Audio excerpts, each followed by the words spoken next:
बिस्मिल्लाहिर्रहमानिर्रहीम।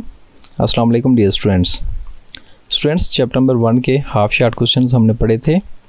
Remaining short questions आज इंशाल्लाह हम शार्ट क्वेश्चन नंबर 1.6 से लेके शार्ट क्वेश्चन नंबर 1.9 तक पढ़ेंगे। Short question number 1.6, the period of simple pendulum is measured by a stopwatch. What types of errors are possible in the time period.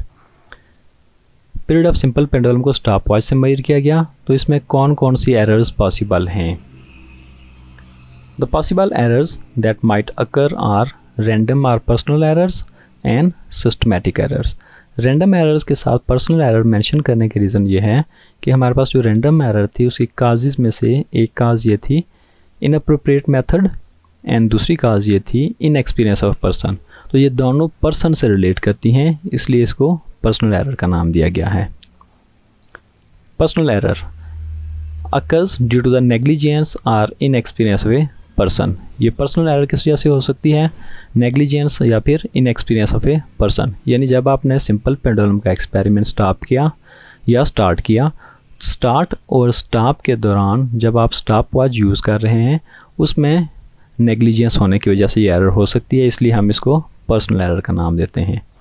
दूसरी आ जाती है systematic error due to the poor calibration of the equipment or incorrect marking एटेक्सरा।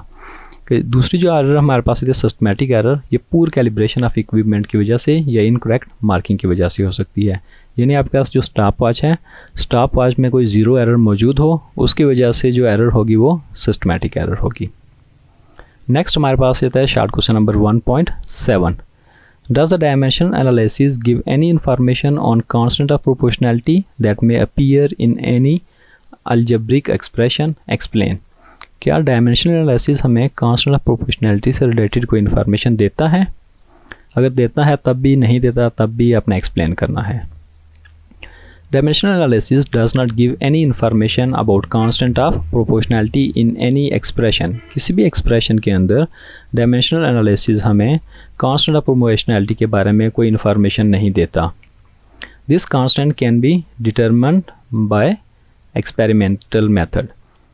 Example ले लें कि हमारे पास जो time period of simple pendulum है उसका फार्मूला हमारे पास था t is equal to 2 pi square root L over जी।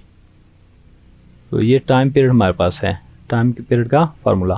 तो जो हमारे पास डायमेंशनल एनालिसिस है, ये 2 पाई की वैल्यू हमें डायमेंशनल एनालिसिस से नहीं मिलती क्योंकि ये कांस्टेंट है। तो डायमेंशनल एनालिसिस हमें कांस्टेंट से रिलेटेड कोई इन्फॉर्मेशन नहीं देता, इसलिए हम ये बात कह सकते हैं डायमेंशनल एनालिसिस हमें कांस्टेंट ऑफ प्रोपोर्शनैलिटी के बारे में कोई इन्फॉर्मेशन नहीं देता। इसकी वैल्यू हमें एक्सपेरिमेंटल मेथड से फाइंड करेंगे। नेक्स्ट हमारे पास आता है short question number 1.8, write the dimensions of pressure and density. हमने प्रेशर और डेंसिटी की डायमेंशंस लिखनी है। सबसे पहले हम ले लेते हैं pressure. By the definition of pressure, pressure is equal to force per unit area. Force per unit area हमारे पास प्रेशर कहलाता है। डायमेंशंस की लिखें, dimensions of pressure is equal to dimensions of force divided by dimensions of area. Force की dimension क्या है, हमने पहले पढ़ी थी फोर्स की dimension. Dimension of force is equal to MLT inverse square and dimension of area L square. Area length square होता है तो इसलिए L स्क्वायर आ जाएगा हमारे पास area. MLT inverse square as it is.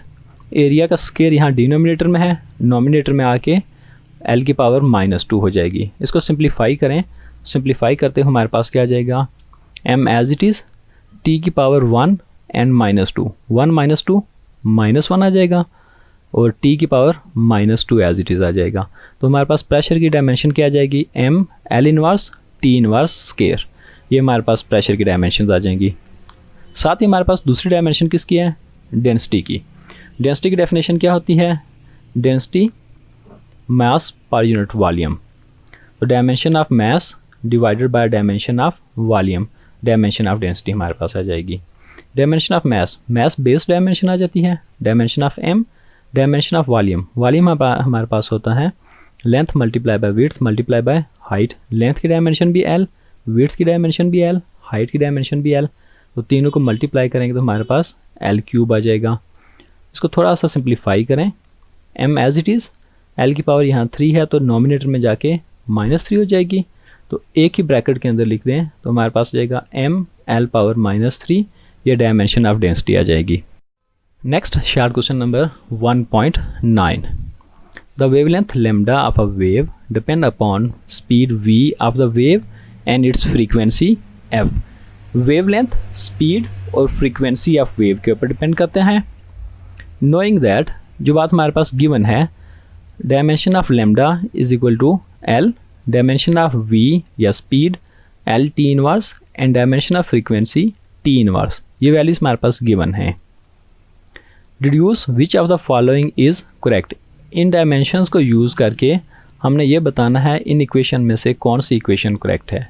Either f is equal to we lambda और f is equal to we over lambda, इन दोनों में से कौन सी करेक्ट है ये हमने बतानी है।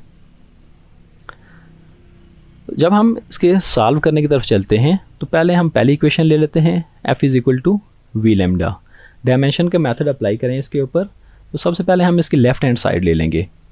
Left hand side of equation या dimension of left hand side, frequency है लेफ्ट हैंड साइड के ऊपर, फ्रीक्वेंसी की डायमेंशन हमारे पास गिवन है t इनवर्स, ये हमारे पास डायमेंशन ऑफ फ्रीक्वेंसी आ गई। Dimension of right hand side, right hand side की dimension of v lambda, v की dimension into dimension of lambda, dimension की वैल्यू पुट कर दें। v की डायमेंशन है हमारे पास l t इनवर्स और लैम्डा की डायमेंशन है l, इनको मल्टीप्लाई कर दें। यहाँ बेस l है, यहाँ भी बेस l, इसकी पावर भी 1, इसकी पावर भी 1, पावर और पावर ऐड अप हो जाएंगे, 1 + 1, l की पावर 2 और t इनवर्स। अगर आप देखें लेफ्ट हैंड साइड के ऊपर हमारे पास जो डायमेंशन आ रही है वो जस्ट t इनवर्स आ रही है। राइट हैंड साइड के ऊपर डायमेंशन क्या आ रही है, l² t इनवर्स। तो क्या ये लेफ्ट हैंड साइड और राइट हैंड साइड इक्वल हैं? बिल्कुल भी नहीं। तो इस बेस के ऊपर हम कह सकते हैं as dimension of left hand side is not equal to dimension of right hand side, hence f is not equal to we lambda. तो इस बेस के ऊपर हम क्या कह सकते हैं, ये जो इक्वेशन है ये डायमेंशनली करेक्ट नहीं है। नेक्स्ट अब दूसरी इक्वेशन को चेक करते हैं। सेकंड इक्वेशन हमारे पास आ गई f is equal to we over lambda. इसके लेफ्ट हैंड साइड के ऊपर डायमेंशन अप्लाई करें, dimension of left hand side as it is, क्योंकि यहाँ भी f ही है, dimension of f is equal to t inverse. Now applying the dimension on right hand side, dimension of right hand side v over lambda, v की dimension हमारे पास क्या है l t inverse divided by lambda की dimension l। दोनों के जब आपने डायमेंशन की वैल्यूज़ पुट कर दी तो यहाँ l की पावर 1 नॉमिनेटर में, l की पावर 1 डिनोमिनेटर में कैंसिल हो जाएगा, तो बाकी हमारे पास क्या बचेगा t inverse. Right hand side t inverse, left hand side t inverse. तो इसका मतलब ये हुआ कि लेफ्ट हैंड साइड और राइट हैंड साइड की डायमेंशन सेम है, जिसकी बेस के ऊपर हम ये कह सकते हैं dimensions of left hand side is equal to dimensions of right hand side. जब लेफ्ट हैंड साइड और राइट हैंड साइड की डायमेंशन इक्वल हो गई, hence the equation f is equal to we over lambda is dimensionally correct. तो ये जो equation हमारे पास है f is equal to we lambda, ये डायमेंशनली करेक्ट होगी। Students, in remaining short questions के साथ चैप्टर नंबर 1 की एक्सरसाइज के शार्ट क्वेश्चंस कंप्लीट हो जाते हैं। Thank you for watching. अल्लाह हाफिज़।